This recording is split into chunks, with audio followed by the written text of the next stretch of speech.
Tuangalie kile ambacho Mungu amekusudia kwetu leo. Samueli wa pili sura ya 9 mpaka wa 10. Kisha Daudi akasema, amesalia mtu mmoja katika nyumba ya Sauli? Je, amesalia mtu mmoja katika nyumba ya Sauli nipate kumtendea mema kwa ajili ya Yonathani?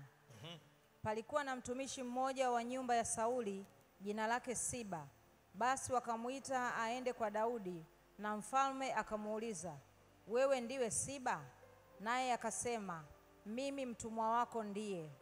Mfalme akasema, je, hakuna hata mtu yeyote wa nyumba ya Sauli nipate kumtendea mema ya Mungu? Siba akamwambia mfalme, Yonathani anaye mwana hata sasa, aliye na kilema cha mguu. Mfalme akamwambia, yuko wapi? Siba akamwambia mfalme, tazama, yumo katika nyumba ya Makiri mwana wa Amieli katika Lo-debari. Basi mfalme Daudi akatuma watu, akamwondoa katika nyumba ya Makiri mwana wa Amieli katika Lo-debari. Basi Mefibosheti mwana wa Yonathani mwana wa Sauli akaenda kwa Daudi, akaanguka kifudifudi, akasujudu. Daudi akasema, Mefibosheti, naye akaitika, mimi hapa mtumwa wako. Daudi akamwambia, usiogope, maana bila shaka nitakutendea mema kwa ajili ya Yonathani baba yako, nami nitakurudishia mashamba yote ya Sauli baba yako, nawe utakula chakula mezani pangu daima. Akasujudu akasema, mimi mtumwa wako ni nini hata ukamwangalia mbwa mfu kama mimi? Mfalme akamuita Siba mtumwa wa Sauli, akamwambia, mali yote yaliyokuwa ya Sauli na ya nyumba yake nimempa mwana wa bwana wako. Mstari wa 10, nawe utamlimia nchi hiyo, wewe na wanao na watumwa wako, nawe utamletea mwana wa bwana wako matunda yake, apate chakula ale. Lakini Mefibosheti mwana wa bwana wako atakula chakula mezani pangu siku zote. Basi huyo Siba alikuwa na wana 15 na watumwa 20. Asante Baba, ninakushukuru katika jina la Yesu. Umetukusanya mahali hapa watoto wako Jehova, na ulisema neno lako ambalo unalituma halitakurudia bure, bali litatimiza mapenzi yako na litafanikiwa katika yale ambayo umeyatuma. Na lifanikiwe jioni ya leo katika jina la Yesu, amen. Tumesoma hapa, kama unaandika katika daftari lako, andika kaa katika nafasi yako. Kaa katika nafasi yako. Kaa katika nafasi yako.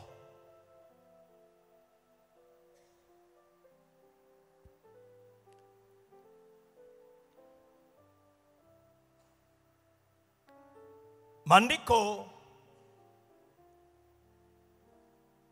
yanatuambia hapa habari za Daudi alipoingia katika nafasi ya ufalme. Jambo la kwanza alilolifanya ni jambo gani? Tuwafahamu sote viongozi mbalimbali katika mataifa mbalimbali wanapoingia madarakani huwa wanakuwa na mipango fulani au malengo, na wengi wao wanasema baada ya siku 100 tutafanya 1, 2, 3. Na hili kwa Daudi ilikuwa ni kauli ya kwanza au jambo la kwanza ambalo Daudi alilifanya alipoingia kwenye nafasi ya ufalme. Bwana asifiwe. Swali hili si la kawaida. Katika mstari wa kwanza Daudi anauliza, je, amesalia mtu mmoja katika nyumba ya Sauli nipate kumtendea mema kwa ajili ya Yonathani? Swali hili si la kawaida. Swali hili linaweza likaulizwa tu na mtu ambaye amefanyika kuwa mfereji wa upendo wa Mungu kwa watu.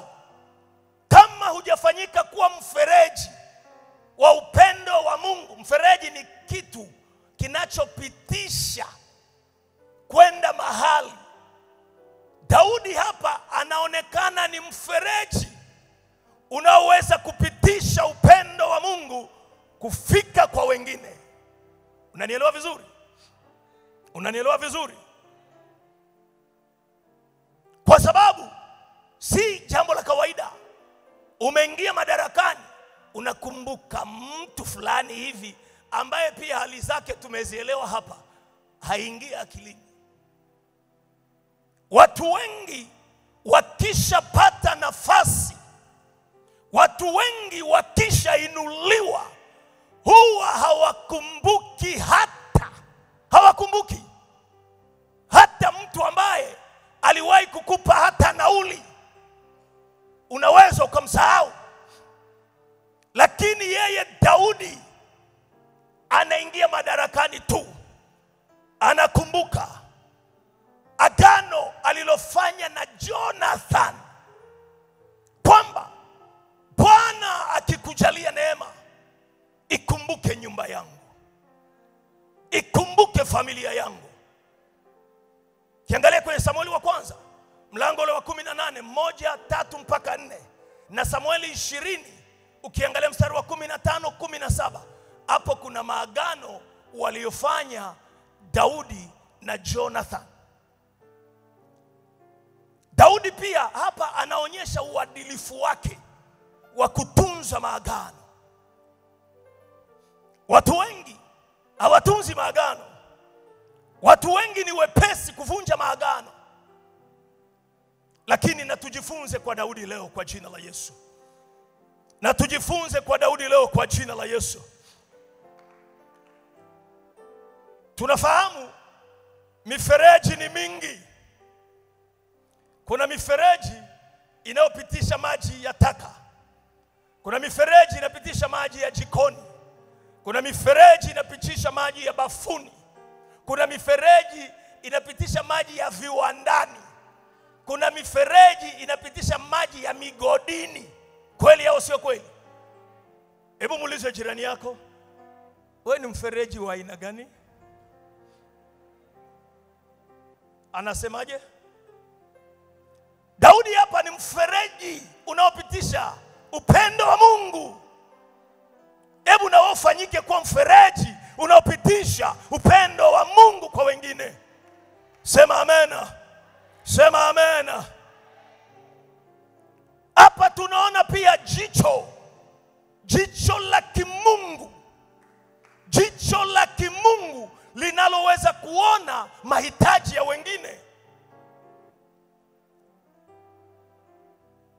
Wewe waona mahitaji yako mwenyewe na familia yako tunaishia. Hallelujah. Hallelujah.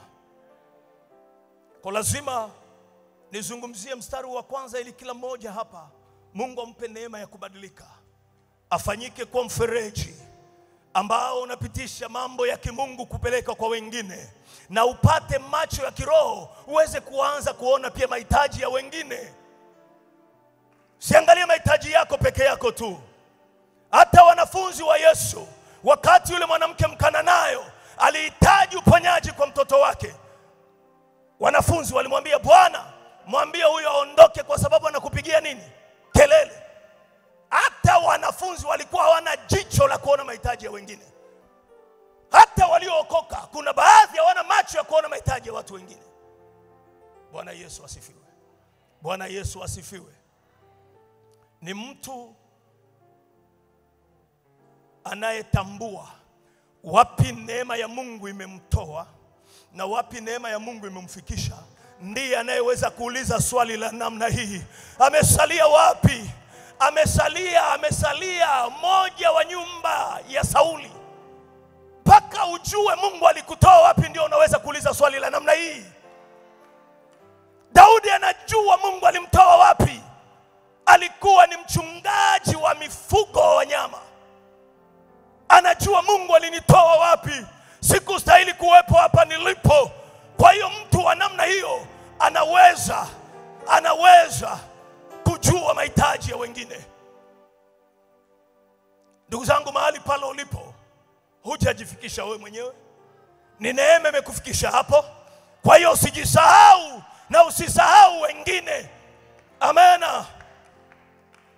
mtu anayetambua wapi alikuwa na jinsi neema ya Mungu ilivyomhamisha huko na kumleta huku, ndiye anayeweza kumleta mwingine kwenye meza ya nani? Ya Mungu. Si alimwambia aje atakula chakula mezani pangu siku zote za maisha yake? Ni watu wanaotambua wapi Mungu amewatoa. Haleluya, haleluya. Nimegundua hapa kwenye mstari wa kwanza kwamba wengi wakishafikiwa na mahitaji wanasahau wengine. Wengi mahitaji yao yakifikiwa wanajua kwamba wao ndio walikuwa wa mwisho, hakuna wengine wenye mahitaji. Ndio maana Bwana Yesu akawaambia wanafunzi wake wakati alipotenda muujiza wa samaki 2 na mikate 5, baada ya watu wao kushiba, Yesu aliwaambia nini? Yakusanyeni. Alijua hawa watu tayari wamesha shiba, wanajua ya kwamba hakuna mtu mwingine mwenye njaa. Yesu akasema yakusanyeni, yanaweza kuwafaa wengine, yatawafaa wengine. Na wengi wa wapendwa tukishaokoka tunadhani kwamba sisi ndio wa mwisho kuokoka, hakuna wenye dhambi wengine. Hapana. Yako mambo mawili pale Yesu anasema yakusanye. Maana yake nini? Kuna wenye njaa, kuna wenye shida, kuna wenye hali ambayo mlikuwa nayo ninyi.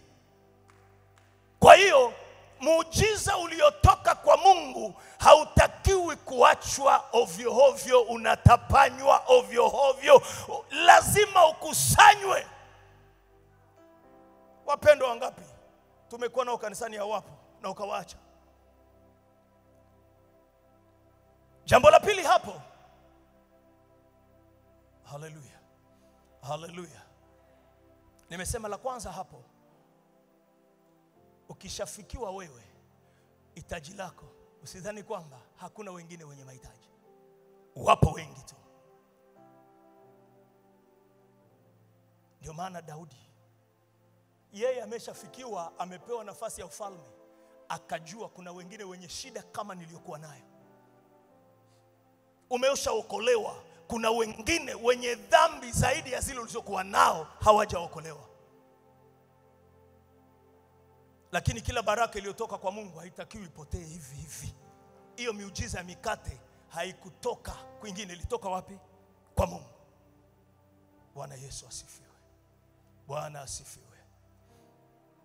Lakini hapa pia tujifunze kulipa fadhili kwa watu waliotusaidia wakati tukiwa tuko hoi hoi. Watu wamekusaidia, ukishafanikiwa Daudi alilipa. Amen. Bwana Yesu asifiwe. Nilitamani hapa, nilikaa sana hapa wakati nasoma ujumbe huu. Sema inawezekanaje mfalme wewe umeingia kwenye madaraka unaanza kulizana mtu mmoja choka mbaya? Nikaona hapa no. Mungu atupe mioyo ya namna hii. Nafasi ulionayo isikufanye ukasahau watu, isikufanye usifikike, isikufanye kwamba sasa wewe hata wakikutajia jina, ni nani yule binti tulikutana na wewe wapi? Kuna mtu mmoja mama anamfahamu, ni mtumishi mkubwa tu, wanafahamiana kihuduma ile kwenda huku na huku mikoani. Mungu akamuinua, siku wamekutana, mama anamsalimia, fulani Bwana asifiwe sana mtumishi wa Mungu. Ndio binti. Binti hivi wapi? Nikumbushe tulikutana wapi? Kaambia fulani. Wewe unaweza kuniambia mambo hayo kweli kweli? Mwambie jirani yako acha mambo hayo. Acha mambo hayo. Mungu na atumbie moyo wa namna hiyo uliokuwa ndani ya Daudi. Nasema Mungu akupe macho ya kuona mahitaji ya wengine. Mungu akupe macho ya kuona mahitaji ya wengine. Kama mahitaji yako yamefikiwa, bado kuna ya wengi hayajafikiwa. Haleluya. Baada ya Daudi kuuliza hivyo, akatokea mtu mmoja anaitwa Siba.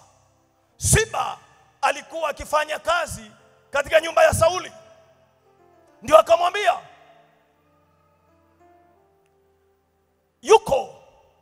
mfalme yuko mtoto wa Jonathan. Mfalme alikuwa amfahamu kabisa, amfahamu Mephibosheth. Yeye alikuwa anamfahamu Jonathan peke yake. Lakini wanamwambia yupo mwanae. Na alisema amesalia. Je, amesalia mtu mmoja katika nyumba ya Sauli nipate kumtendea mema kwa ajili ya. Sio kwamba namfahamu Siba. Kuna mema mengine sisi tunatendewa si kwa sababu anatujua sisi, hapana. Kuna milango ambayo unafunguliwa si kwa sababu anakujua wewe, hapana. Kuna mambo ndugu zako walifanya yaliyo mema yanakufungulia wewe milango siku ya leo. Hata mimi kuja kwangu hapa si kwa sababu eti wananijua, no. Kuna mema ambayo inawezekana nilitenda mahali.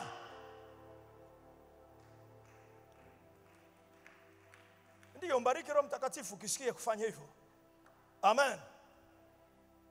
Kwa ajili ya Jonathan, nataka kukutendea mema kwa ajili ya. Yako mambo alinitendea. Kwa hiyo kina baba mlioko hapa na kina mama, tengenezeni vizazi vyenu mbele iliyo njema kwa kutenda mema leo. Na Zaburi anasema heri mtu yule amchaye Bwana na kuenenda sawa sawa na maagizo yake. Kizazi chake kitafanya nini? Kitakuwa hodari duniani na kitabarikiwa. Hakibarikiwi kwa sababu, ni kwa sababu ya kile ambacho baba yao walifanya. Tufanye leo, watoto wetu watavuna kesho. Amen. Kuna wengine wakisikia ni mtoto wa nani? Wa fulani. Wanapita. Kwa sababu baba yao waliwahi kufanya mambo ya hovyo nyuma. Kwa Mungu atusaidie. Haya yameandikwa kwa sisi wa majira haya tujifunze, ili kesho ya watoto wetu iwe nzuri. Daudi akapewa taarifa, yupo. Yuko wapi? Yuko mahali fulani pabaya sana. Yuko kwenye nyumba ya Makiri. Daudi akasema hapana. Nendeni mkamlete. Nendeni mkamlete. Nendeni mkamlete.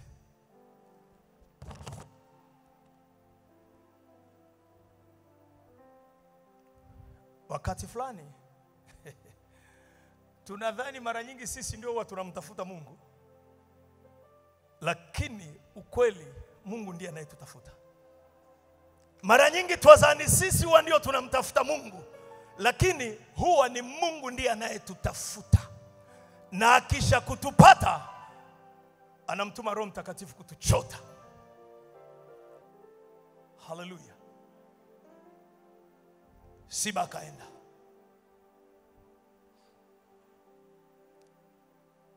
Napenda kutembea kwenye mistari hii kwa sababu imebeba mambo mengi. Imebeba jumbe nyingi sana.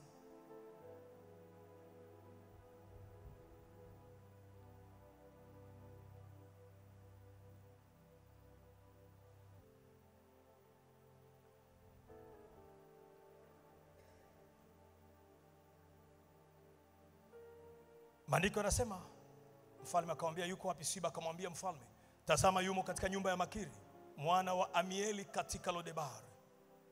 Basi mfalme Daudi akamtuma watu, akamuondoa katika nyumba ya nini? Ya Makiri. Akamuondoa wapi? Katika nyumba ya Makiri. Sema nyumba ya Makiri. Sema nyumba ya Makiri. Akamuondoa katika nyumba ya Makiri. Na wewe jioni ya leo Bwana atakuondoa katika nyumba ya Makiri kwa jina la Yesu. Nasema jioni ya leo ni jioni ya kuondolewa katika nyumba ya Makiri ni jioni ya kuondolewa, katika nyumba ya mateso ni jioni ya kuondolewa, katika nyumba ya shida. Maana Lodebari ni mahali pa ukame, Lodebari ni mahali pa mateso, Lodebari ni mahali pa shida. Na Bwana jioni ya leo hakuondoe na wewe katika nyumba ya Makiri. Jioni ya leo Bwana hakuondoe katika nyumba ya shida. Bwana akuhamishe kwa jina la Yesu. Mefiboshethi aliondolewa, wakatuma watu.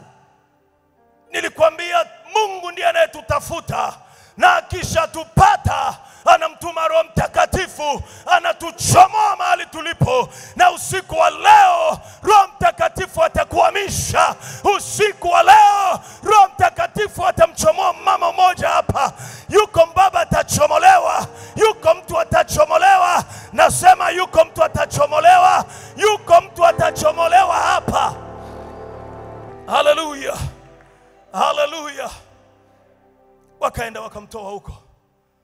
Lakini alipokuwa naulizwa yuko wapi, akamwambia kwanza ni mlemavu. Kwanza ni mlemavu.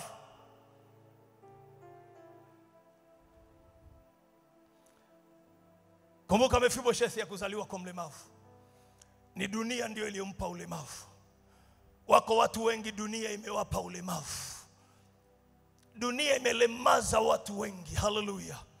Vita vya dunia hii vimewafanya watu wengi wawe walemavu. Vimewatoa watu kwenye ufalme. Kumbuka huyu alikuwa mfalme. Huyu Mefiboshethi ni mfalme. Haleluya, haleluya, haleluya. Daudi anamwambia nenda umlete Mefiboshethi. Wanaenda, wanamtoa huko Lodebari. Lakini kuna swali hapa aliuliza tena. Akamwambia yuko wapi?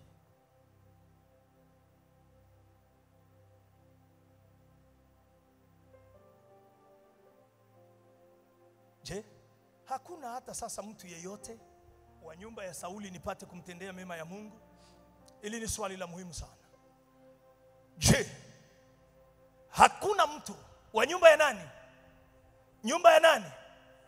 Ni nyumba ya nani? Nyumba ya Sauli ni nyumba ya nani? Nyumba ya mfalme. Anamaanisha hakuna mtu mwenye damu ya kifalme, mwenye damu, mwenye DNA ya kifalme, ili nipate kumtendea mema, ili nipate kumtoa mahali alipo. Nataka nikwambie kila aliyeokoka ana damu ya kifalme. Hata na wewe ulioko hapa una damu ya kifalme. Na jioni ya leo Bwana anauliza, je, kuna mtu mwenye damu hiyo hapa? Nimhamishe mahali alipo. Pale mahali alipo hapa stahili. Je, hapa kawe yuko mtu mwenye damu ya kifalme? Ninauliza tena, kama yuko mtu mwenye damu ya kifalme ajitokeze leo. Kama yuko mtu mwenye damu ya kifalme na ajitokeze leo. Bwana ametoa ofa. Bwana ametoa ofa kwamba mahali ulipo sio mahali pako. Una damu ya kifalme. Pale ulipo Lodebari kwenye mateso inahusu. Je, inahusu? Pale ulipo kwenye magonjwa, wewe una damu ya kifalme, inahusu. Wewe una damu ya kifalme. Mtikishe jirani yako, mwambie wewe una damu ya kifalme. Mbona mahali ulipo sipo? Mahali ulipo sipo. Je, kuna mtu mwenye damu ya kifalme hapa? Ajitokeze mwenye damu ya kifalme. Bwana anauliza usiku wa leo. Bwana anauliza usiku wa leo. Yuko mwenye damu ya kifalme? Yuko mwenye damu ya kifalme? Ajitokeze usiku wa leo. Bwana anatamani kumtoa Lodebari. Bwana anatamani kumtoa kwenye nyumba ya mateso. Bwana anatamani kumtoa. Sikia, Lodebari ni mahali pa mateso. Lodebari ni mahali pa shida. Lodebari ni mahali ambako hautakiwi kuishi. Ndio maana Mungu aliuliza, mfalme anauliza, yuko mwenye damu moja na mimi? Kwa sababu mfalme anajua wenye damu ya kifalme wana mahali ambako wameandaliwa kuishi. Kuna mahali tumeandaliwa kuishi. Nasema kuna mahali tumeandaliwa kuishi. Kuna mahali umeandaliwa kuishi. Umeandaliwa kuishi kwenye afya njema. Umeandaliwa kuishi kwenye afya njema, sio kwenye magonjwa. Na leo kama uko kwenye magonjwa na wewe una damu ya kifalme, leo hama, leo ondoka, leo ondoka, leo ondoka, ondoka, ondoka, ondoka, ondoka, hama, hama, hama, hama.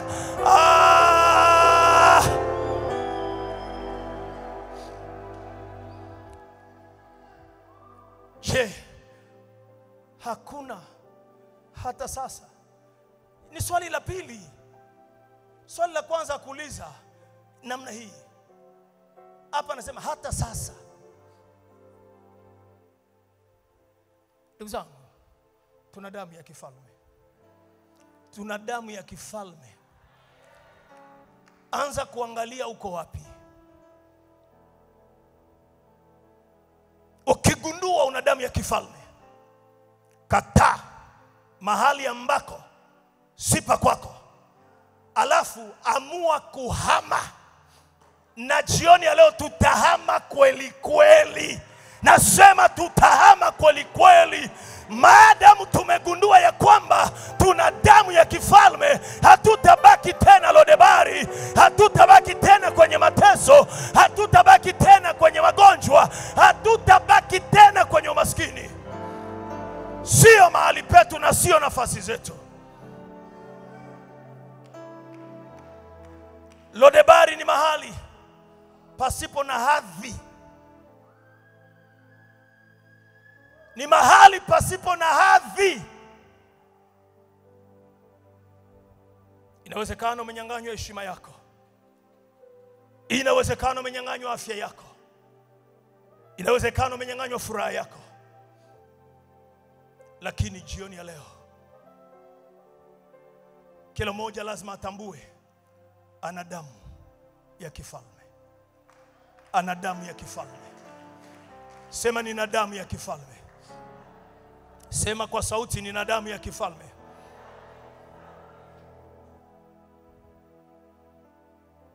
Huyu mtu aliitwa Mephibosheth. Mephibosheth maana yake ni jambo la aibu. Jambo la aibu. Ndio maana jina Mephibosheth. Yaani mtu anaishi jina lake. Jirani yako una jina gani? Jina lako nani? Jina lako nani? Na wengine huwa hawajui maana ya majina yao. Hallelujah. Hallelujah. Leo Mungu anauliza, unatafutwa wewe mwenye damu ya kifalme? Nasema unatafutwa wewe mwenye damu ya kifalme. Na mambo ambayo nilikuwa naangalia hapa, huyu Mephibosheth alikuwa Lodebari. Si kwamba pale Lodebari hakukuwa na watu wengine, walikuwa na watu wengine, lakini walimuona tu ni mtu wa kawaida. Kumbe mwenzao ana damu ya nini? Ya kifalme. Unajua kuna watu unaishi nao wanadhani wewe ni mtu wa kawaida. Nataka nikwambie, siku inakuja watatambua kwamba wewe haukuwa mwenzao. Pamoja mlikaa nao, lakini wewe haukuwa mwenzao. Siku inakuja, na siku ndio leo, na saa ndio hii. Watatambua ya kwamba ndio tumekaa naye, lakini hakuwa mwenzetu. Tumeishi naye kwenye nyumba za kupanga, lakini hakuwa mwenzetu. Tulifanya naye kazi za zege, tulifanya naye kazi kwa Wahindi, lakini hakuwa mwenzetu. Nasema siku ndio hii watajua. Sikia, nilikwambia dunia imelemaza watu. Kuna namna dunia inavyowafanya watu, na wewe ukatembea na namna dunia inavyoona. Unajua kuna namna watu wanavyokuona, wanakuona wa kawaida, lakini nasema baada ya maombi haya siku 21 wataulizana, je, ndiye huyu tuliyekuwa tunapiga naye story? Ndiye huyu tulikuwa tunasukana? Ndiye huyu tulikuwa tunapanga naye nyumba ya chumba kwa chumba? Piga kelele kwa Yesu. Ndiye huyu.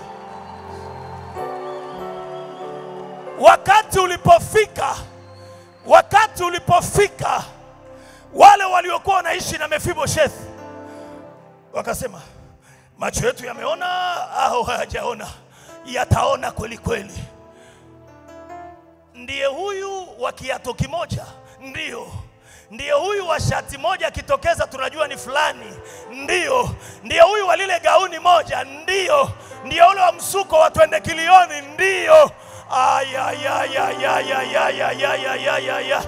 Nataka nikwambie majira yanakuja. Siku 21 hizi zitaleta maswali huko nje. Wataulizana, ndiye au siye? Ndiye au siye? Sikia, lakini kuna watu wengine hawajajua kwamba wana damu ya kifalme. Ndio maana wanaishi mahali ambako sio pa kwao. Ndio maana wanakaa kwenye nafasi ambao sio za kwao. Ndio maana nataka nikwambie, anza kutambua wewe una damu ya kifalme. Unaniona mimi hapa? Haijalishi. Najua. Mimi najua. Inyeshe isinyeshe, jua liwake lisiwake, lakini mimi nina damu ya kifalme. Na wewe pia, hata unakula mlo mmoja, nataka nikwambie una damu ya nini? Ya kifalme. Na siku inakuja wanaoishi na wewe, wanaokuzunguka, watajua kwamba wewe haukuwa mwenzao. Ngoja nikwambie, kuna namna wanavyokuona. Kuna watu walimuona Yusufu wakakaona tu kijana fulani hivi, lakini Mungu alikuwa anamuona Yusufu waziri mkuu. Watu wanakuona wa kawaida, lakini Mungu kuna namna anavyokuona. Kwa hiyo acha kukubaliana na mitazamo ya watu ambao ni hasi juu yako wewe. Ukikubaliana na mitazamo yao hasi juu yako, utahama kwenye hiyo nafasi. Unajikuta unaanza kukaa kwenye nafasi ambayo sio ya kwako, ambao ni mitazamo ya watu ndio ilikuhamisha. Lakini leo kwa sababu umejua una damu ya kifalme, hebu rudi, hama kwenye nafasi yako. Chukua nafasi yako.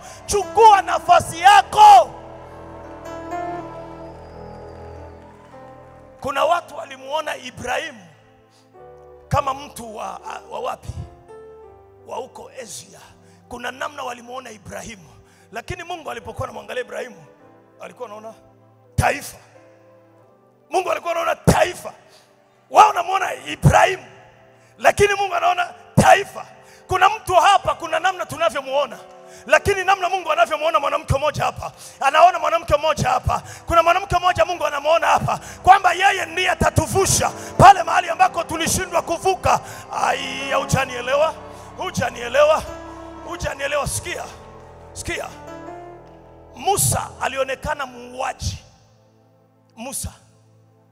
Lakini watu ndio walimuona hivyo. Mungu alikuwa anamuona Musa kama mkombozi. Na kuna watu hapa kanisani, kuna namna wanavyokuona.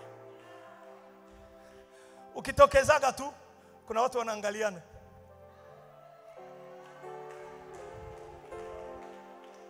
Wanakonyezana. Watu walishajua viatu vyako.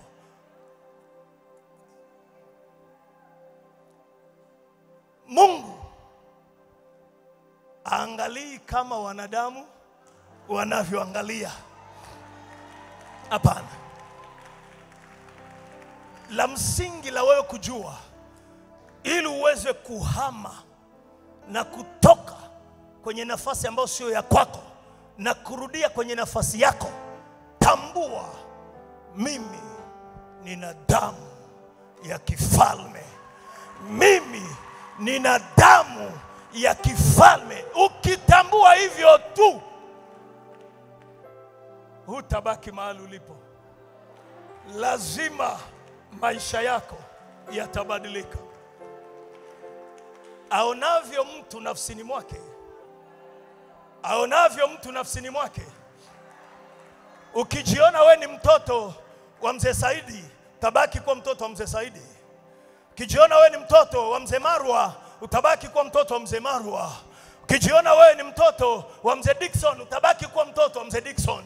Lakini leo anza kujiona kwamba mimi anza kujiona ya. Unajua Yakobo alikuwa ni mdanganyifu. Watu walijua ni danganyifu, lakini Mungu alikuwa anaona kama Mesia. Huyu ni Masia huyu. Huyu ni Masia huyu.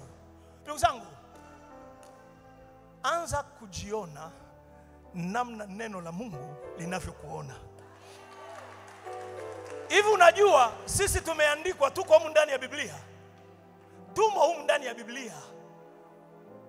Na hicho ndicho kinatupa jeuri, sio jeuri ya dunia. Kinatupa ile jeuri ya kimungu, kwa sababu najua mimi nimo ndani ya Biblia. Historia yangu imeandikwa humu kwenye Biblia. Maisha yangu yameandikwa humu kwenye Biblia. Biblia inanitetea tayari. Biblia inasimama kama hakimu. Biblia inaeleza wewe ni nani, na wewe ishi hivyo hivyo. Usiishi namna dunia inavyosema, usiishi namna watu wanavyosema, ishi namna neno la Mungu linavyosema.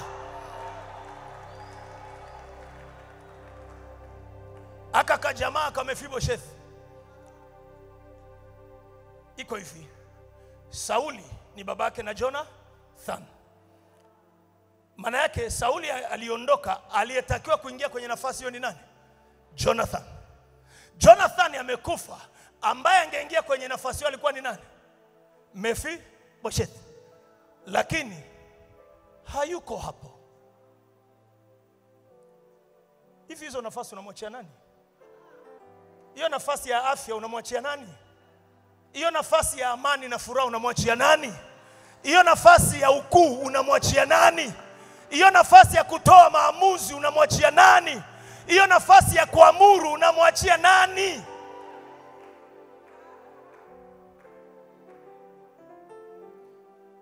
Sema, mimi nimepokea kipawa cha haki.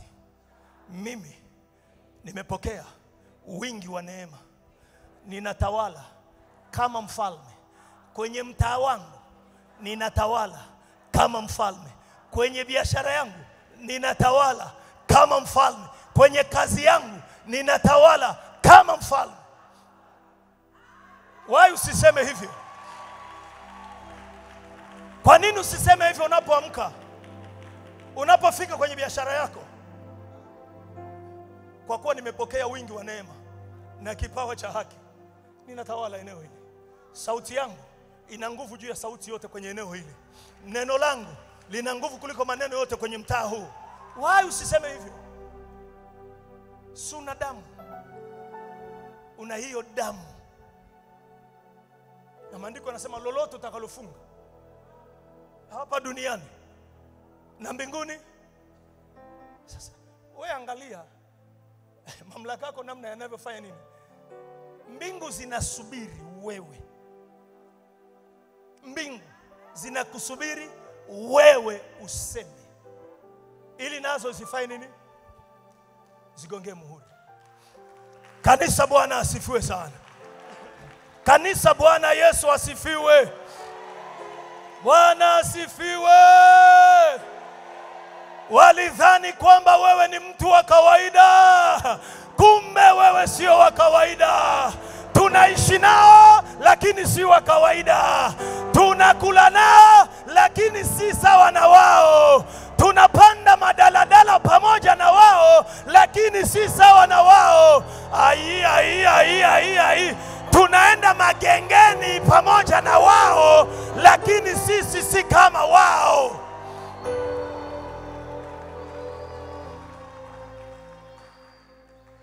Wababa wapo twanywa kahawa nao lakini sisi si sawa. Twagombania madaladala pamoja nao lakini sisi si sawa. Roho Mtakatifu anaugua sana. Kama kanisa hatutaelewa sisi tuna damu gani. Kila mmoja ukimuuliza hapa, uko kwenye group gani? Group gani?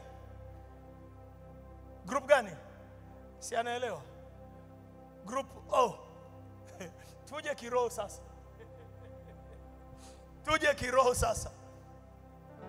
Why tusijue vya kiroho? Ukimuuliza ulizaliwa lini, anajua tarehe. Uliokoka lini?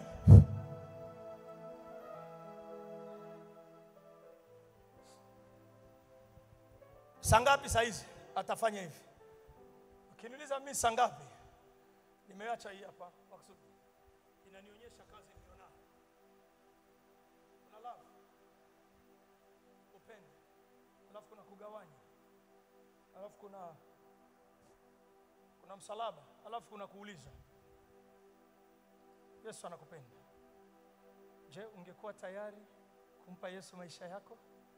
Alikufa msalabani kwa ajili ya dhambi zako.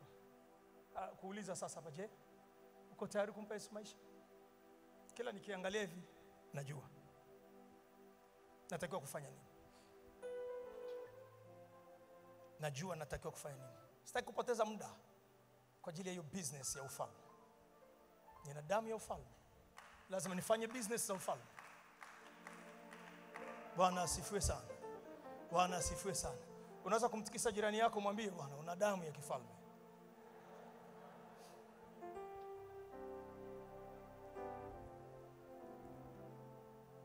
Hama. Kataa pale ulipo.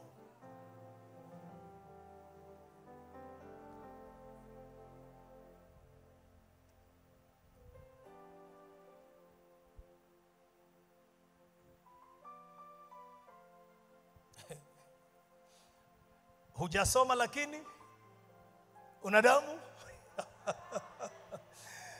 Is not reachable lakini ina damu. Sikia, hebu nijibu. Wachaga ndio hawamalizii. Tukaenda tukakutana na traffic. Tukaona tukapanda ba. Hujasoma lakini una damu ya. Unavaa mtumba lakini una damu. Umesuka twende kilioni lakini una damu. Hivyo vingine vyote haviondoi ile DNA ulionayo. Hicho ndicho ambacho tunatakiwa tukishikilie. Hicho ndicho kitakupa wewe kufanya mambo ya ajabu.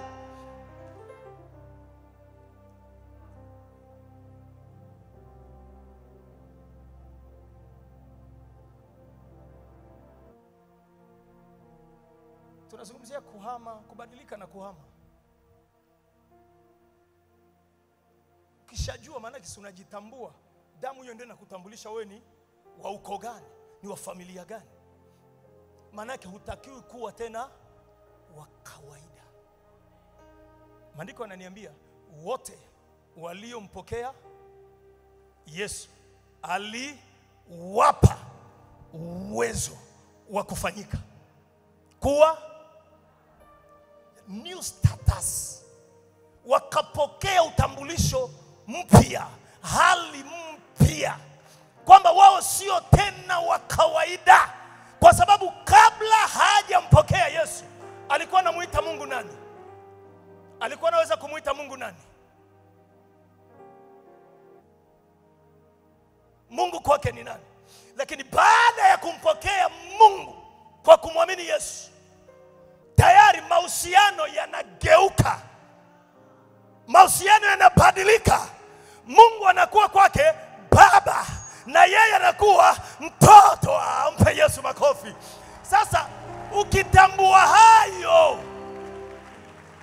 namna yako ya kuishi itabadilika, namna yako ya kutembea itabadilika, kwamba nimepokea hali mpya. Ndio kitu ninachozungumza. Daudi alisisitiza, majumba yalikuwa mengi hapa, manyumba yalikuwa mengi, akasema nyumba, alispecify nyumba ya Sauli. Hakusema nyumba ya mtu mwingine, nyumba ya Sauli.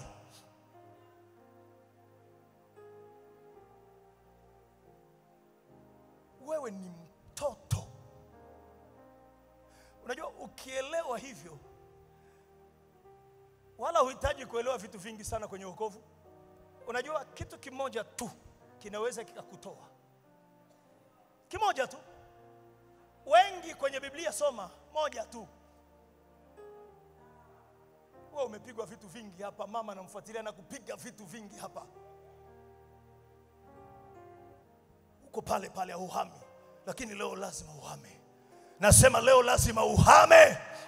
Sikia, alipoteuliwa mtu hapa kuwa waziri mkuu, aliingia na gari lake la kibunge,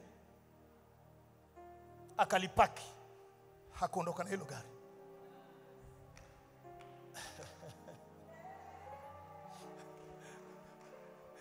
Alipewa hali nyingine, alipewa hali nyingine.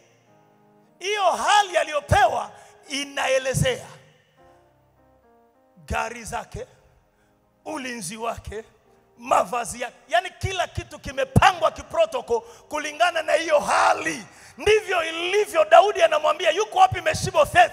Yeye hatakiwi kubaki huko kwa sababu ya damu yake. Hiyo damu ya kifalme ina protokoli zake. Kuna meza ambayo anatakiwa akae ale, kuna mavazi anatakiwa avae, kuna watu anatakiwa kae nao.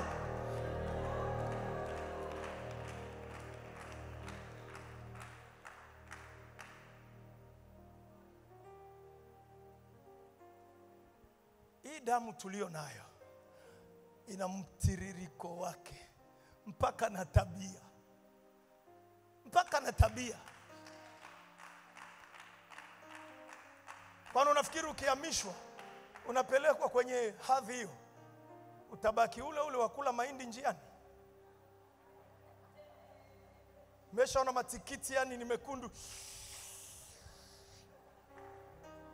maji huku kote barabarani.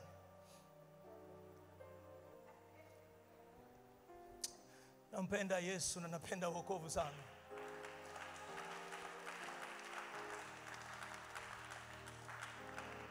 Haya mambo yetu ya wokovu ni mazuri sana sana. Tunatamani kuingiza na wewe tu uelewe. Nimekupa mfano tu uliotokea. Mtu kateuliwa kwa waziri mkuu, hakurudi na gari lake hilo. Hiyo hali ambayo tayari amepewa ina utaratibu. Aliingia pale akisalimiana kawaida na watu. Tunaweza kutumia lugha kusema alisalimiana na watu hovyo. Lakini alipotangazwa tu, aliingia pale, hakuimbiwa. Lakini walipotangaza tu, nikaona pia na wale ambao alikuwa hajui kama wako kabila moja wakatokeza, wakaanza kuimba nyimbo za kabila, wanamzunguka hapo. Hivi mavazi yake yalibadilika? Si yale mavazi aliyokuja nayo, ni yale mavazi, viatu vile vile, tai yake ile. Lakini hali nyingine, new status. Hicho kilichobadilika ndio kikafanya na wote wanaomzunguka ikabidi nao wabadilishe namna ya kumtazama, namna ya kuongea naye, namna hata ya kumsogelea. Hivi unajua mapepo nayo pia namna yalivyokuwa yanakusalimu zamani hayawezi kufanya hivyo. Huwa yanakaa mbali na wewe kwa sababu yanajua una hali mpya ambayo sio ile ya zamani. Na wale waliokuwa na Mefiboshethi pale Lodebari, hivi angerudi pale kuja kuwatembelea, wangepiga story hizo. Ndio mkuu. Si niliona wakati mheshimiwa waziri mkuu anatoka nje, watu wanamsalimu, hawamsalimu kama kawaida, kila mtu anaanza kujichekesha, paka wale mabodyguard waliozuia watu sasa ili aweze kuingia kwa gari. Nakupa picha hiyo. Hayo ni mambo ya nje ya mwilini, yanaweza kuwa na maana kuu kiroho ukielewa haya tunayozungumza, kwamba ni sisi tu, issue sio ya Mungu, ni sisi tu. Tukielewa tuna damu ya kifalme, tukielewa kwamba tuna hali mpya, zungumza yako itabadilika. Namna ya kuona mambo yatakuwa tofauti, namna ya kutembea, wapi ulikuwa unatembea zamani na wapi hautatembea tena. Kina mama, Bwana asifiwe sana. Kina mama, Bwana asifiwe sana.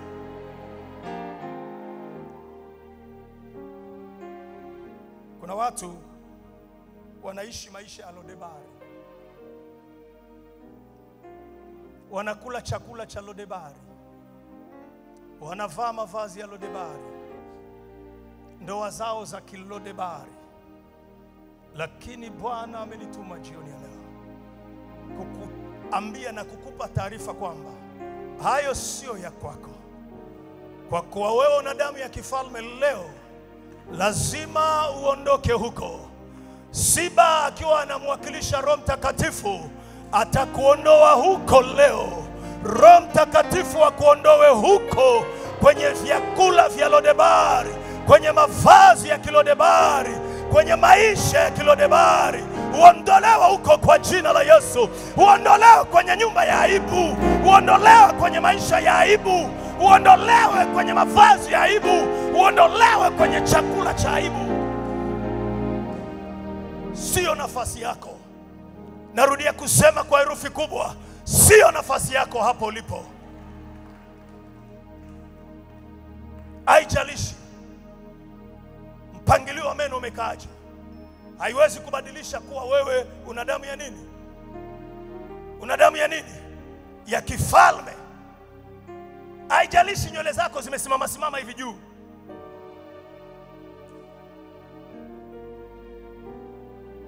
bado una damu ya nini? Ya kifalme. Sema, mimi nina damu ya kifalme. Roho Mtakatifu anakwenda kukusaidia leo. Nasema Roho Mtakatifu anakwenda kukusaidia. Roho Mtakatifu anakwenda kukusaidia.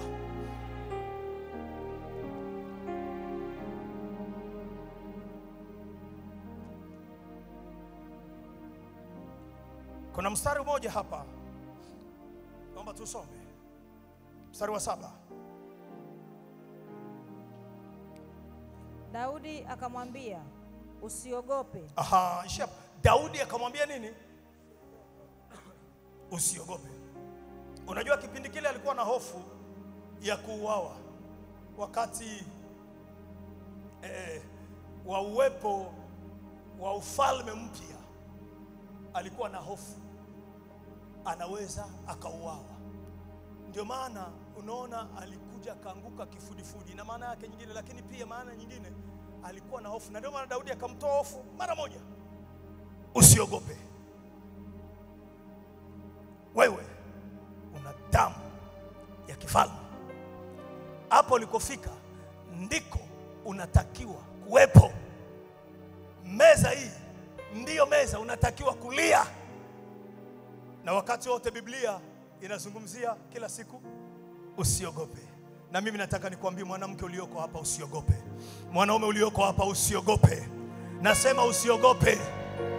Usiogope na kila kinachotisha. Wewe una damu ya kifalme. Endelea mama. Usiogope, maana bila shaka nitakutendea mema kwa ajili ya Jonathan baba yako. Nami nitafanya nini? Nitakurudishia mashamba yote ya Sauli baba yako. Nawe utakula chakula mezani pangu daima. na utakula chakula mezani pangu daima. Kwa hiyo Mungu anataka tukae naye na tule mezani pake. Anataka tuwe na ushirika na yeye. Kwa hiyo katika siku 21 za mfungo na kuomba, huu ushirika huu na nafasi ambayo tumepata ya kula mezani pamoja na Mungu, kuna mambo yatatokea. Maadamu umerejeshwa, umehamishwa kutoka Lodebari na kuja kwenye nafasi yako, yale uliyoyapoteza Bwana atakurejeshea. Nasema yale uliyoyapoteza yatarejea kwako. Kama ni kazi umepoteza, itarejea kwako kwa jina la Yesu. Kama ni biashara, itarejea. Nasema kama ni biashara, itarejea. Kama ni ndoa, inarejea. Iko ndoa ya mtu mmoja inarejea hapa. Iko nafasi ya mtu mmoja inarejea. Kuna kazi ya mtu mmoja hapa inarejea. Kwa nini usimshangilie Yesu? Maana inarejea. Baada ya Mefiboshethi kuondolewa Lodebari, alirejeshewa mashamba yake yote, kila kitu. Unajua ukiwa nje na nafasi yako, vitu vyote unachukuliwa. Baada ya yeye kuhamishwa kutoka huko na kurejeshwa sasa kwenye nafasi yake, vitu vyote vilifanya nini? Vilirejea. Jina la Bwana libarikiwe sana. Bwana Yesu asifiwe. Dunia hii ndugu zangu tulio nayo inaweza kukuondolea muonekano na thamani, ukajiona kitu kingine kama Mefiboshethi. Lakini jioni ya leo ni jioni ya kuhama kwenye ile nafasi ambayo haikuwa ya kwako na kurejea kwenye nafasi yako. Kikumbuka wale wafungwa wawili waliokutana na Yusufu gerezani. Ndoto ambayo Yusufu aliletewa kutafsiri, mmoja alionekana anarudishwa wapi? Kwenye nafasi yake. Kuna nafasi ambayo upo, kuna mahali ambako wewe upo, lakini si nafasi yako. Lazima urudi kwenye nafasi yako leo. Na tutaomba kabisa. Tutaomba kabisa. Nirudi kwenye nafasi yangu.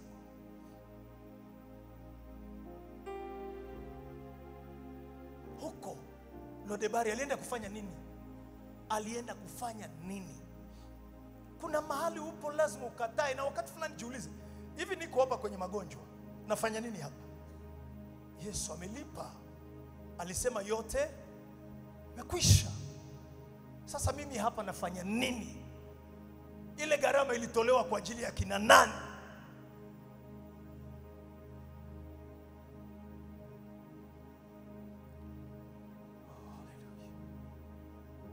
Bwana Yesu asifiwe sana. Bwana asifiwe sana.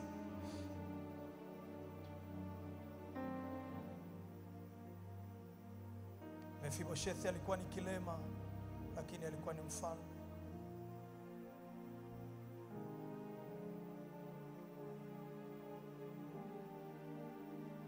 Dunia ile walemaza wengi wamelemazwa na dunia hii.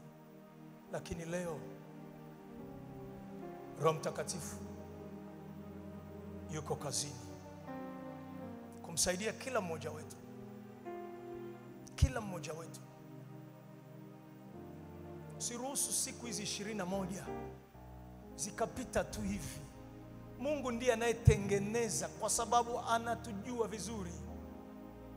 Anatengeneza nafasi hizi ili tutoke mahali tulipo na tuje pale ambako yeye alituandalia. Meza hii ilikuwa ya kina nani?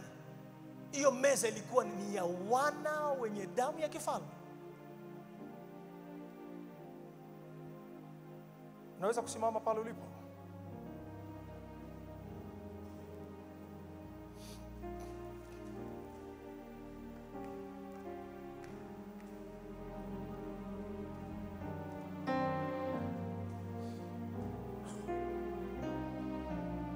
Leo Mungu anauliza tena, je,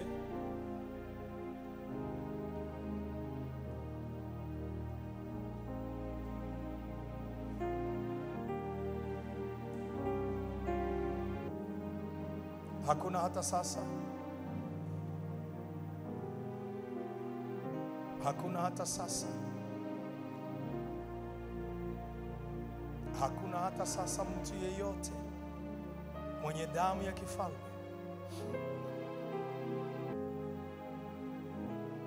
ajitokeze ili aweze kula meza moja na mimi?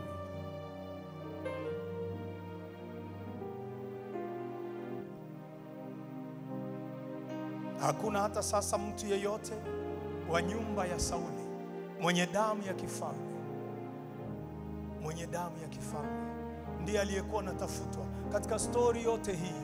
Alikuwa anatafuta mtu huyu mmoja mwenye damu ya kifalme, na hata kama wangekuwa wawili wote wangeenda.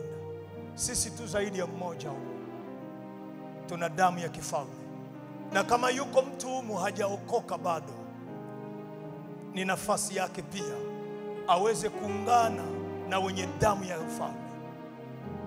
Kama yuko mtu mmoja humu, inawezekana umemwalika jirani yako, kwa sababu hatuji nyumbani mwa Bwana mikono mitupu, tuaja na watu pia.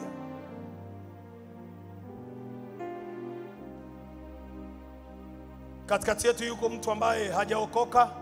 Kwa lugha rahisi, hajaokoka. Hujaokoka huko hapa, hujaokoka huko hapa. Unaweza kanyosha mkono wako juu.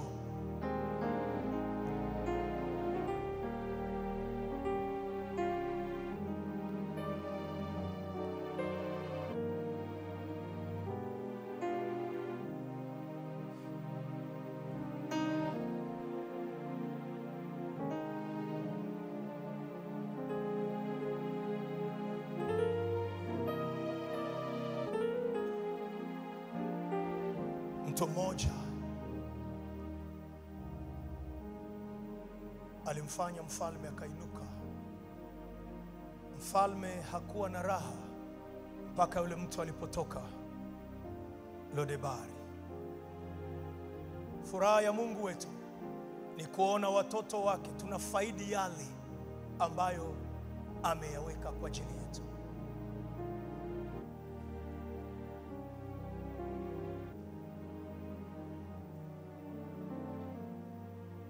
Nikukumbushe tu kwamba tusiache kuwakumbuka watu walio tusaidia huko nyuma. Kama kuna watu walikutendea mema baada ya Mungu kukuinua, kumbuka. Kumbuka, kuna watu mmemaliza shule kwa sababu kuna watu waliwasaidia.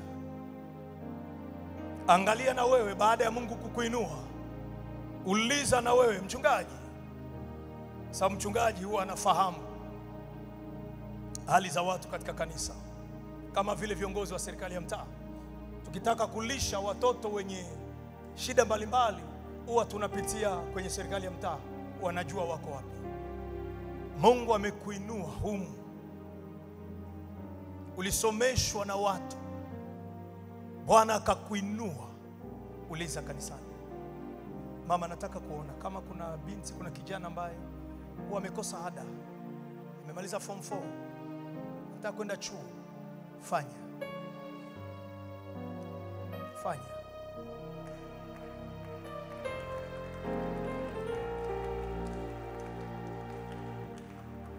Kumbuka neema ya Mungu ilikutoa wapi na imekufikisha wapi. Basi fanyika kwa mfereji wa upendo wa Mungu kwa wengine.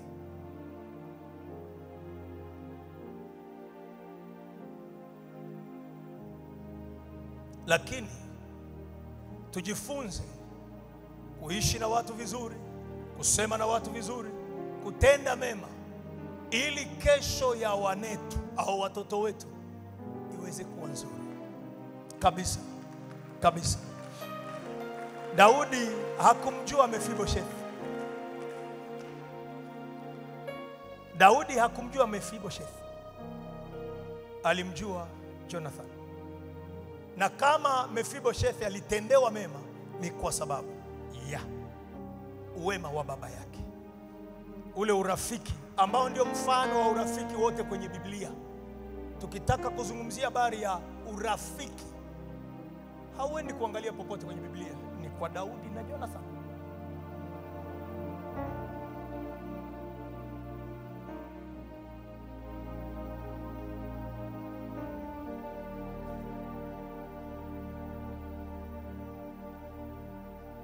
Bwana Yesu asifiwe sana. Bwana asifiwe.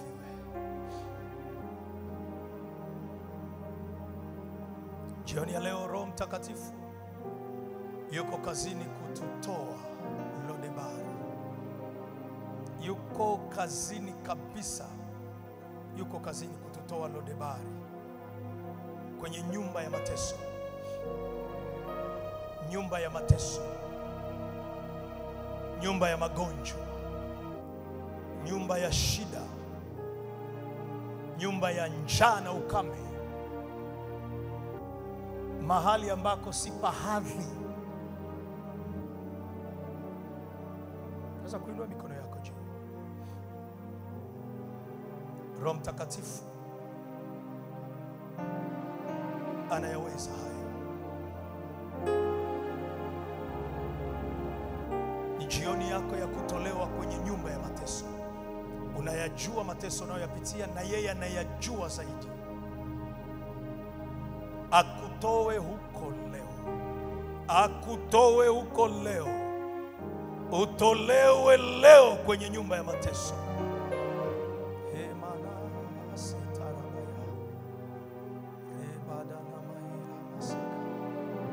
Utolewe huko leo.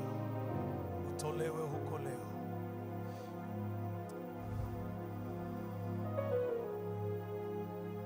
Daudi alituma watu wakamuondoa katika nyumba ya mateso. Roho Mtakatifu yuko hapa. Roho Mtakatifu yuko hapa ili akuondoe kwenye nyumba ya makiri, kwenye nyumba ya mateso, kwenye nyumba ya shida, mahali pa ukame. Wako watu hata biashara yao itaondolewa huko. Ndoa zao zitaondolewa huko. Mahali pasipo pahadhi, mahali ambako panaishi. Lodebari ni mahali pa nafasi ya chini sana kijamii, kiuchumi. Lodebari ni kama mtu yuko kwenye hali ya kunyang'anywa mambo yote. Kunyang'anywa mambo yote. Umenyang'anywa furaha, umenyang'anywa afya, umenyang'anywa amani, umenyang'anywa hatima. Akatuma watu wakamuondoa katika nyumba ya makiri. Neno hili limetumwa kwako. Neno hili limetumwa kwako mwanamke unayenisikiza. Neno hili limetumwa kwako dada unayenisikiliza. Utolewe kwenye nyumba ya stress. Utolewe kwenye nyumba ya kilio. Utolewe kwenye nyumba ya huzuni. Utolewe kwenye nyumba ya ukame. Nyumba ya magomvi. Utolewe. Utolewe.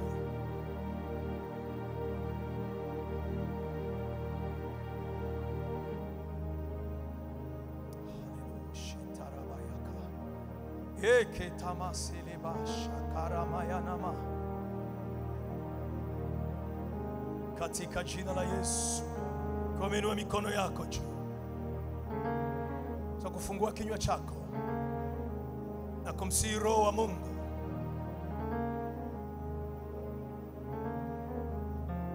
Yabesi hakutamani kuendelea kukaa katika hali hiyo. Alimlingana Bwana. Uko hapa kumlingana Bwana akuhamishe kutoka hapo kwenye uchungu, kwenye maisha magumu.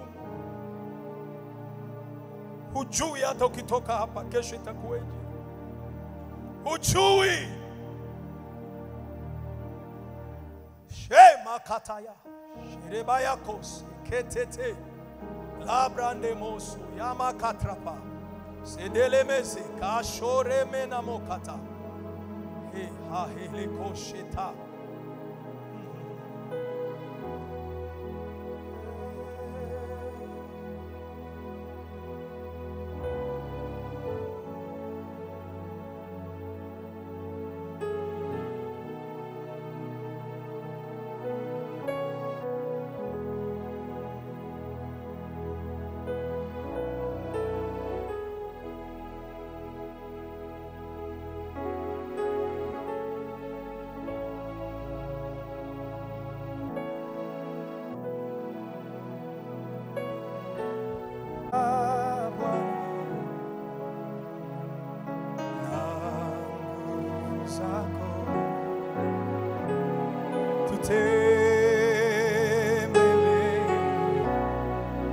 Bwana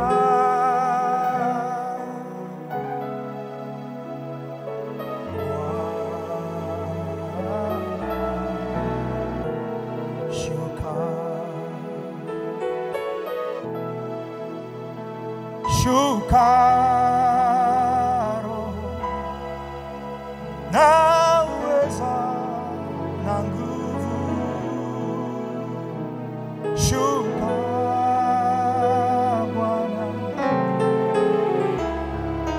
na nguvu zako, tutembele Bwana.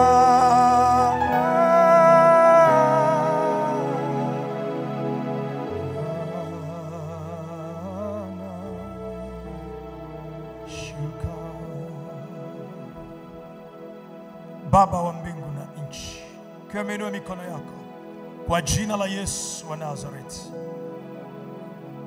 watoto wako wamelisikia neno lako.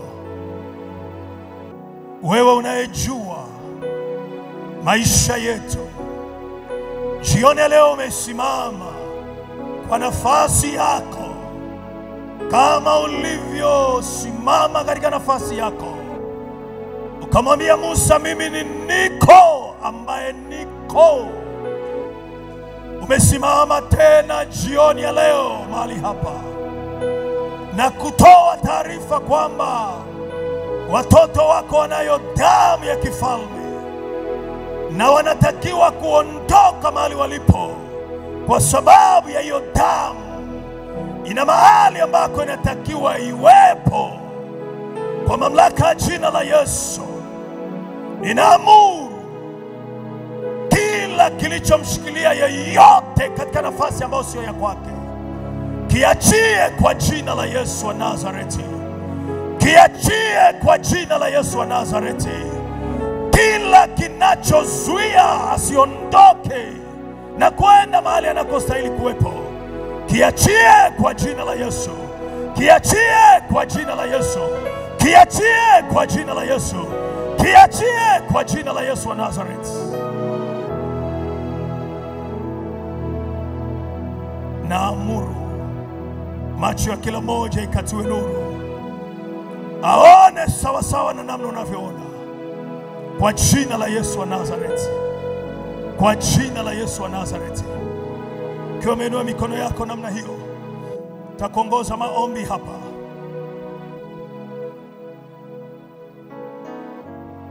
Rudia pamoja nami, sema: Baba wa mbinguni, Baba wa mbinguni, asante kwa neema yako. Asante kwa neema yako ya ajabu. Asante kwa agano lako la upendo. Bwana, neema yako ilinitoa katika ukawaida na kuniingiza katika hali isiyo ya kawaida na kunihamisha, kunileta katika meza yako. Kama Daudi aliyekuwa mchunga kondoo ukamfanya kuwa mfalme, ninakuomba nisaidie, nisichukulia bure neema hii nisichukulie bure. Neema hii bali maisha yangu yaakisi upendo wako wa dhati kwa wote wanaonizunguka. Kwa jina la Yesu, maisha yangu yaakisi upendo wako zaidi sana kwa wale ambao wamevunjika moyo, na wale pia walioumizwa, na wengine walioko katika hali ngumu ya maisha kama Mefiboshethi. Kwa jina la Yesu, mwambie Bwana kusaidie, usichukulie neema yake bure. Chukua nafasi uombe mwenyewe kwamba Bwana nisaidie, neema yako nisichukulie bure. Kwa jina la Yesu, kwa jina la Yesu, kwa jina la Yesu, kwa jina la Yesu. Mwambie Bwana, neema hii ulionipa nisichukulie bure. Kuna mahali nilikuwa chini, ukanitoa chini, ukaniweka juu. Kwa jina la Yesu ninakusihi Bwana, neema hii niiakisi kwa watu wanaonizunguka, niiakisi kwa waliovunjika moyo, niiakisi kwa wanaopitia shida kama Mefiboshethi. Kwa jina la Yesu, kwa jina la Yesu, kwa jina la Yesu. Mwambie Bwana nisaidie. Daudi hakuichukulia neema ya Mungu bure, aliakisi upendo wa Mungu kwa wale waliokuwa wanamzunguka. Tusaidie watu wako, tunakuhitaji. Mwambie Bwana,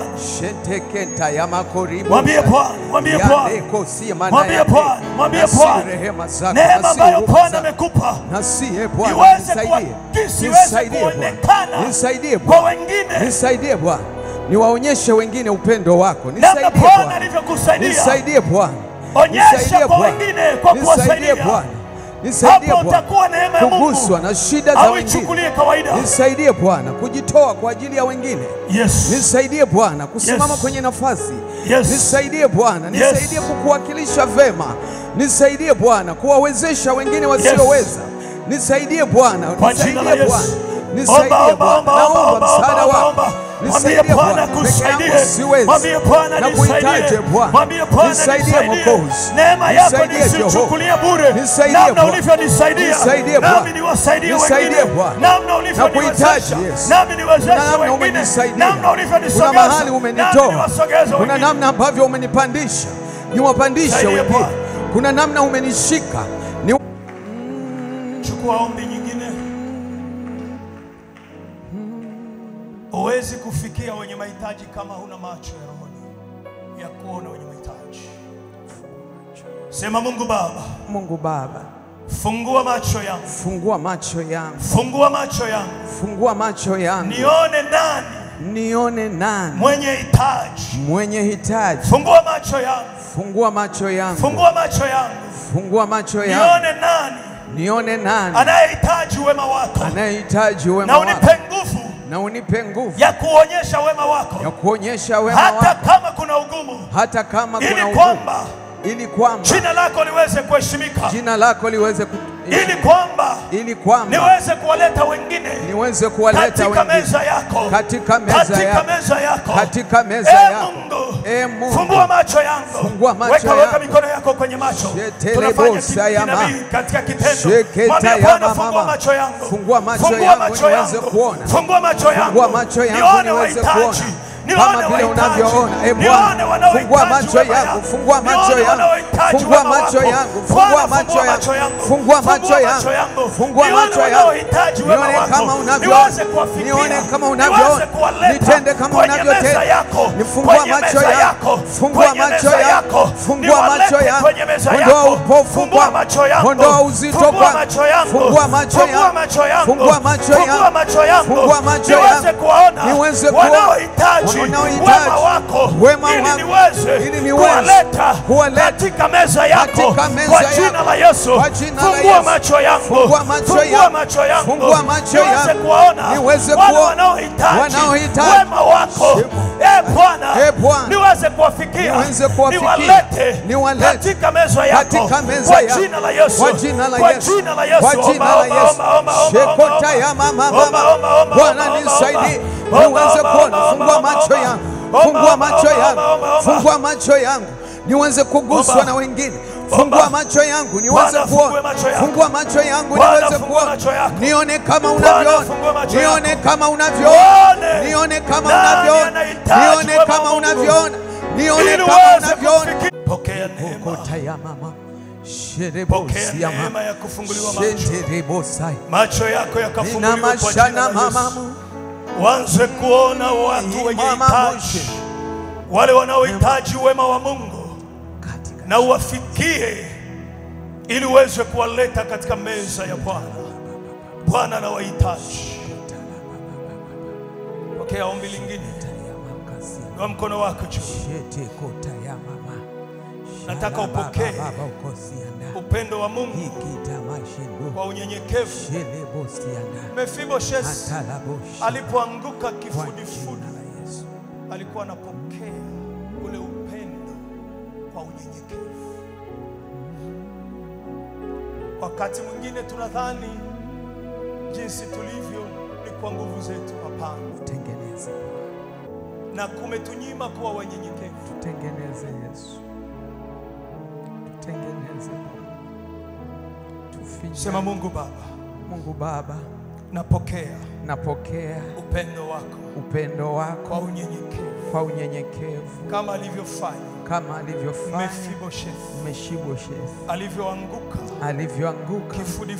kifudifudi mbele ya Daudi. Tafadhali kama unaweza kupiga magoti. Itakuwa vizuri.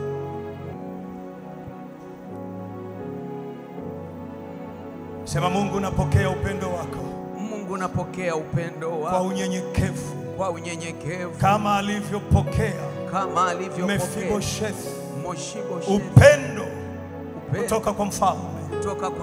Nami Bwana napokea upendo wako. Napokea upendo wako. Maana yote ulionifanyia ni upendo wako. Yote ulionitendea ni upendo wako. Jinsi nilivyo ni upendo wako. Napokea neema. Napokea upendo wako kwa unyenyekevu, kama Mefiboshethi alivyoanguka kifudifudi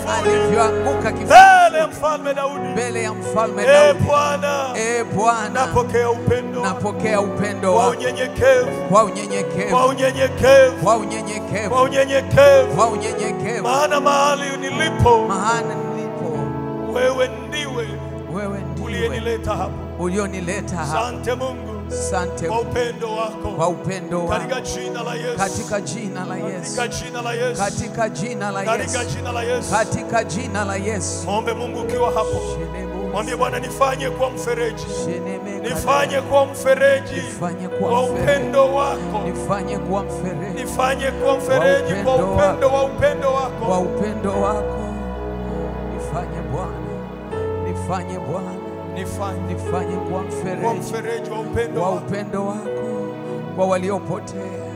Nifanye kuwa mfereji. Mwambie Bwana asukume, utende kwa wema na kusaidia. Bwana nisaidie, nichukue hata hatari ya kuonyesha neema kwa wengine. Nifanye kuwa mfereji wa wema wako kwa wengine. Nifanye kuwa mfereji wa wema wako kwa wengine. Mwambie Mungu. Jehova, nifanye kuwa mfereji Bwana. Nifanye kuwa mfereji pamoja na nafasi tulizo nazo, pamoja na vyeo tulivyo navyo. Tufanye kuwa mfereji wa upendo wako kwa wengine. Maana Mungu anapokuinua anataka mfereji wainue wengine. Mungu anapokusogeza na kufanya kwa mfereji, wavute na wengine wakukute ulipo.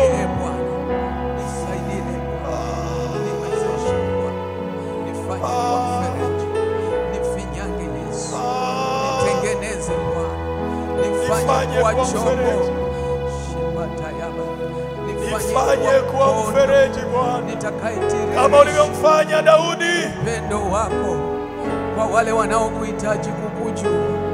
Yesu, tufanye watoto wako, kanisa lako, tufanye kanisa tuwakilishe lako kwa mfereji, tupitishe wema wako, tupitishe upendo wako, tufikishie wengine, tuambie wengine uzuri habari zako. wako.